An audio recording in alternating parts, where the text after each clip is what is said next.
तो आज हम 10वीं कक्षा की भूगोल की किताब को एक नए नज़रिए से देखने वाले हैं। बिल्कुल। मतलब स्कूल की किताब का नाम सुन के इसे कोई उबाऊ लेक्चर ना समझे। हमारा मिशन है इसे एक कहानी की तरह समझना। हाँ, इसे ऐसे समझिए कि ये भारत का एक यूज़र मैनुअल है। ज़मीन, पानी, जंगल, खनिज, ये सब वो हार्डवेयर हैं जिस पर देश का सॉफ्टवेयर यानी हम सब चलते हैं। और आज हम इसी यूज़र मैनुअल को डिकोड करने वाले हैं। बिल्कुल, ताकि सब कुछ आसानी से समझ आ जाए। तो चलिए शुरू करते हैं। पहला अध्याय है भारत संसाधन एवं उपयोग। और यहीं पर पहला और सबसे बुनियादी सवाल आता है, आखिर ये संसाधन है क्या? देखिए, आसान भाषा में तो हर वो चीज़ जो हमारी ज़रूरत पूरी करे, वो संसाधन है। ठीक है। लेकिन यहाँ एक बहुत दिलचस्प फ़लसफ़ा है। एक भूगोलवेत्ता थे ज़िमरमैन।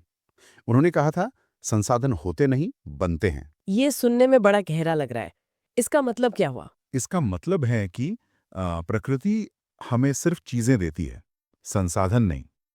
इंसान अपने ज्ञान और टेक्नोलॉजी से उन चीजों को असल में संसाधन बनाता है। अच्छा। सोचिए, हजारों साल तक जमीन के नीचे पड़ा कोयला, वो सिर्फ एक काला पत्थर था। जब तक इंसान ने उससे भाप का इंजन और फिर बिजली बनाना नहीं सीखा। बिल्कुल, एग्जैक्टली। तो ये प्रकृति, टेक्नोलॉजी और इंसान के बीच का एक एक रिश्ता है, एक डांस है। वाह। तो अब इन संसाधनों को समझने के लिए किताब इन्हें अलग-अलग श्रेणियों में बांटती है। उत्पत्ति, उपयोगिता। हाँ, और ये सब थोड़ा अकादमिक लग सकता है। तो चलिए सबसे मजेदार वर्गीकरण को पकड़ते हैं, विकास की स्थिति के आधार पर। ठीक है। इसे समझने के लिए दो शब्दों पर ध्यान दीजिए। एक है संभाव्य यानी पोटेंशियल, और दूसरा है भंडार यानी लॉक्ड। संभाव्य और भंडार। हाँ, संभाव्य वो खजाना है जिसका नक्शा हमारे पास है, पर हम अभी तक उसे पूरी तरह निकालने नहीं गए। जैसे गुजरात और राजस्थान का रेगिस्तान। सौर ऊर्जा के लिए। जी, वो सौर ऊर्जा का एक विशाल समुंदर है। हमें पता है वो वहां है। हम धीरे धीरे उसे इस्तेमाल करना शुरू कर रहे हैं, पर उसकी पूरी ताकत का इस्तेमाल अभी बाकी है। और भंडार या लॉक्ड का क्या मतलब हुआ? भंडार और भी ज्यादा भविष्य की बात है। ये वो खजाना है जो एक तिजोरी में बंद है और उसकी चाबी, मतलब टेक्नोलॉजी, वो अभी हमारे पास नहीं है। जैसे? जैसे हम सब जानते हैं कि पानी हाइड्रोजन और ऑक्सीजन से बनता है। हाइड्रोजन ऊर्जा का एक जबरदस्त स्रोत हो सकता है, पर पानी से हाइड्रोजन को सस्ते तरीके से निकालने की वो चाबी अभी हमारे पास नहीं है। समझ गई। तो इन सारी श्रेणियों को समझने का असली मतलब यही है कि हम योजना बना सकें, यानी संसाधन नियोजन। Exactly exactly। क्योंकि भारत एक जैसा नहीं है। झारखंड में खनिजों का भंडार है, तो अरुणाचल प्रदेश में पानी की कोई कमी नहीं। और दूसरी तरफ राजस्थान है। जहां पानी की कमी है। हाँ, तो अगर एक राष्ट्रीय योजना नहीं होगी, तो कुछ हिस्से बहुत अमीर हो जाएंगे और कुछ बहुत पीछे रह जाएंगे। देश का संतुलित विकास इसी नियोजन पर टिका है। इसी सोच से जुड़ी महात्मा गांधी की एक बहुत मशहूर बात याद आती है, हमारे पास पेट भरने के लिए बहुत कुछ है लेकिन पेटी भरने के लिए नहीं। और ये बात आज पहले से कहीं ज्यादा सच है। यहीं से सतत विकास मतलब सस्टेनेबल डेवलपमेंट की सोच आती है। यानी ऐसा विकास जो हमारी जरूरतें भी पूरी करे और आने वाली पीढ़ियों का हक भी न मारे। बिल्कुल, हमें धरती से उतना ही लेना है जितना वो वापस पैदा कर सके। इसी चिंता ने दुनिया को 1992 में ब्राजील के रियो डी जेनेरो में पहले पृथ्वी सम्मेलन के लिए इकट्ठा किया था। तो ये तो हुई संसाधनों की एक बड़ी तस्वीर। अब चलिए उस पहले और सबसे जरूरी प्राकृतिक संसाधन की बात करते हैं जिस पर ये पूरी कहानी टिकी हुई है। बिल्कुल, वो संसाधन जिस पर हम रहते हैं, घर बनाते हैं और सबसे जरूरी अपना भोजन उगाते हैं। हमारा अगला अध्याय है भूमि और मृदा यानी मिट्टी। भारत की जमीन का बंटवारा भी बड़ा दिलचस्प है।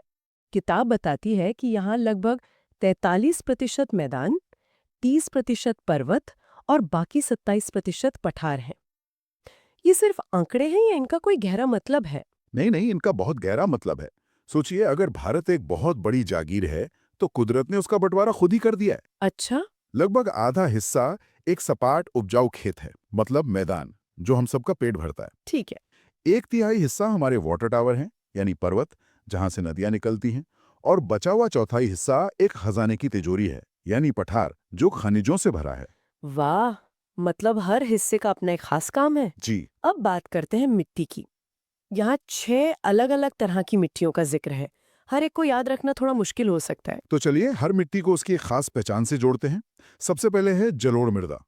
इसे नदियों का तोहफा कह सकते हैं। नदियों का तोहफा। हाँ, गंगा, सिंधु, ब्रह्मपुत्र जैसी नदियां पहाड़ों से जो उपजाऊ गाद बहाकर लाती हैं, ये उसी से बनी है। उत्तर भारत का विशाल मैदान इसी की देन है। और इसीलिए वो इलाका देश का अन्न भंडार है। सही। दूसरी है काली मृदा। इसका नाम सुनते ही मुझे तो कपास की याद आती है। बिल्कुल सही पकड़ा। इसीलिए इसका दूसरा नाम ही काली कपासी मिट्टी है। ये दक्कन के पठारी इलाकों की खासियत है। इसकी एक और खास बात है, ये नमी को बहुत देर तक पकड़ कर रख सकती है, जो कपास की फसल के लिए वरदान है। अच्छा, फिर आती है लाल एवं पीली मृदा। इसके दो दो रंग क्यों हैं? इसकी कहानी लोहे से जुड़ी है। इसमें लोहे के कण होते हैं, जिससे इसका रंग लाल दिखता है, लेकिन जैसे ही इस पर बारिश होती है, इसका रंग पीला हो जाता है। जी हाँ, ये एक ही मिट्टी के दो रूप हैं। और एक नाम है लैटेराइट मृदा। ये थोड़ा अजीब लगता है। ये नाम ग्रीक शब्द लेटर से आया है, जिसका मतलब होता है ईंट। ये मिट्टी तेज धूप और भारी बारिश वाले इलाकों में बनती है, जिससे ये सूखने पर ईंट जैसी सख्त हो जाती है। ईंट जैसी। हाँ, तो फिर इसमें उगता क्या है? ये तो किसी काम की नहीं लगती। यही तो मजा है। ये मिट्टी भले ही सख्त हो, लेकिन ये चाय, कॉफी और काजू जैसी फसलों के लिए एकदम परफेक्ट है। अरे वाह! मतलब अगली बार जब मैं चाय पीऊंगी तो शायद लैटेराइट मिट्टी को धन्यवाद कहूंगी। कह सकती हैं। बाकी दो तो सीधी हैं, मरुस्थलीय और पर्वतीय मृदा। नाम से ही पता चल रहा है कि वो कहाँ मिलती हैं। लेकिन इन सभी मिट्टियों पर एक खतरा है, भूक्षरण यानी मिट्टी का कटाव। इसे रोकने के लिए किताब में समोच्च जुताई और पट्टी कृषि जैसे तरीके बताए हैं। ये सुनने में बड़े तकनीकी लगते हैं। पर इनका कॉन्सेप्ट बहुत सरल है। समोच्च जुताई का मतलब है पहाड़ी ढलान पर गोल गोल जुताई करना, सीढ़ियों की तरह। ताकि पानी तेजी से नीचे न बहे। हाँ, और मिट्टी को साथ न ले जाए। और पट्टी कृषि तो और भी आसान है। समझिए कि ये हवा के लिए स्पीड ब्रेकर बनाने जैसा है। Speed breaker. आप फसल की क्यारियों के बीच में घास की पट्टियां उगा देते हैं। जब तेज हवा चलती है, तो ये घास उसे रोक लेती है और उपजाऊ मिट्टी को उड़ने से बचाती है। हाँ, तो ये उपजाऊ मिट्टी हमारी खेती का आधार है। लेकिन सबसे अच्छी मिट्टी भी एक जरूरी चीज के बिना सिर्फ धूल है। पानी। और यहीं से हम अपने अगले अध्याय में प्रवेश करते हैं। जल संसाधन। पृथ्वी को नीला ग्रह कहते हैं, पर विडंबना देखिए कि ये नीला ग्रह आज पानी के लिए प्यासा है। यह आंकड़ा मुझे हमेशा चौंकाता है कि धरती पर इतना पानी होने के बावजूद हमारे इस्तेमाल लायक मीठा पानी सिर्फ 2.5% है। और भारत के लिए ये चुनौती और भी बड़ी है।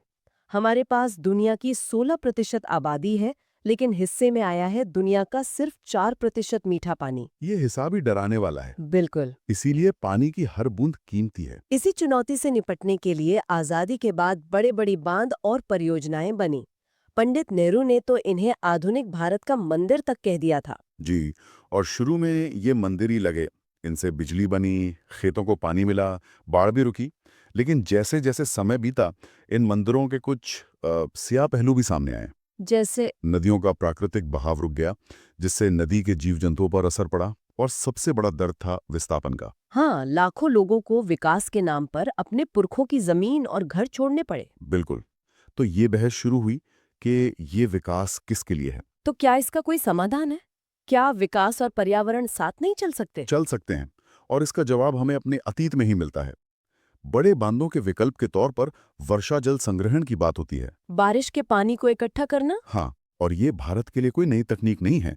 राजस्थान में तो ये संस्कृति का हिस्सा है।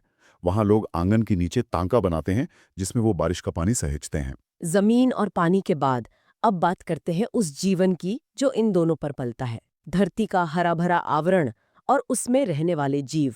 बिल्कुल। हमारा अगला पड़ाव है वन एवं वन्य प्राणी। ये सिर्फ लकड़ी या जानवरों का स्रोत नहीं है, ये हमारे इकोसिस्टम का संतुलन है। इनके बिना हम भी नहीं बच सकते। नहीं बच सकते। लेकिन हो इसका उल्टा रहा है। जंगल कट रहे हैं और जानवर गायब हो रहे हैं। विकास के नाम पर सड़कें, खदानें, ये सब जंगल की जमीन पर ही तो हो रहा है। सही बात है। और नतीजा ये है कि IUCN जैसी संस्थाओं को रेड डेटा लिस्ट बनानी पड़ रही है, जिसमें वो उन जानवरों के नाम लिखते हैं जो खत्म होने की कगार पर हैं। और आप शायद चिपको आंदोलन की बात कर रहे हैं। हाँ, ये सिर्फ एक आंदोलन नहीं था, ये क्रांति थी, जिसका नेतृत्व गांव की महिलाओं ने किया। सोचकर देखिए, बड़ी कंपनियां अपनी मशीनें लेकर जंगल काटने पहुंची हैं। और उनके सामने गांव की औरतें बस पेड़ों से चिपक कर खड़ी हो गईं। हाँ, उनका नारा था, पहले हमें काटो फिर हमारे पेड़ को। इस एक तस्वीर ने पूरी दुनिया को हिला दिया। सरकार ने भी तो कुछ बड़े कदम उठाए हैं, जैसे 1973 में शुरू हुई बाघ परियोजना, यानी प्रोजेक्ट टाइगर। बिल्कुल। और वो काफी सफल भी रही। लेकिन यहाँ एक दिलचस्प सवाल उठता है, क्या? क्या हमारा ध्यान सिर्फ बाघ जैसे सेलिब्रिटी जानवरों पर ही ज्यादा रहा? क्या बाघ को बचाने के चक्कर में हम उन छोटे छोटे जीवों को भूल गए जो इकोसिस्टम के लिए उतने ही जरूरी हैं? हाँ, ये सोचने वाली बात है। चलिए, अब जमीन की सतह से और गहराई में उतरते हैं, उन खजानों की ओर जो धरती के गर्भ में छिपे हैं। खनिज संसाधन, किसी भी देश के औद्योगिक विकास की रीढ़। देखते हैं भारत की इस तिजोरी में क्या क्या है। किताब में खनिजों को धात्विक, अधात्विक, लौहयुक्त ऐसे कई हिस्सों में बांटा गया है। इसे सरल कैसे समझे? इसे दो बड़ी बाल्टियों में समझिए, एक धातु वाली बाल्टी और एक बिना धातु वाली बाल्टी। अच्छा, ये आसान है। धातु वाली बाल्टी में भी दो छोटे डिब्बे हैं, एक जिनमें लोहा है जैसे लौह अयस्क, और एक जिनमें लोहा नहीं है जैसे तांबा और बॉक्साइट। ठीक है, तो कुछ खास खनिजों की बात करते हैं, जैसे लौह अयस्क। ये तो औद्योगिक दुनिया का अल्फाबेट ए है। इसके बिना कोई भी मजबूत ढांचा नहीं बन सकता, चाहे वो घर हो, पुल हो या गाड़ियां। और बॉक्साइट, ये नाम अक्सर सुनने में आता है। अगली बार जब आप एल्यूमिनियम फॉयल का इस्तेमाल करें तो बॉक्साइट को याद कीजिएगा। एल्यूमिनियम इसी अयस्क से निकलता है। अच्छा। ये एक जादुई धातु है, हल्की भी और मजबूत भी।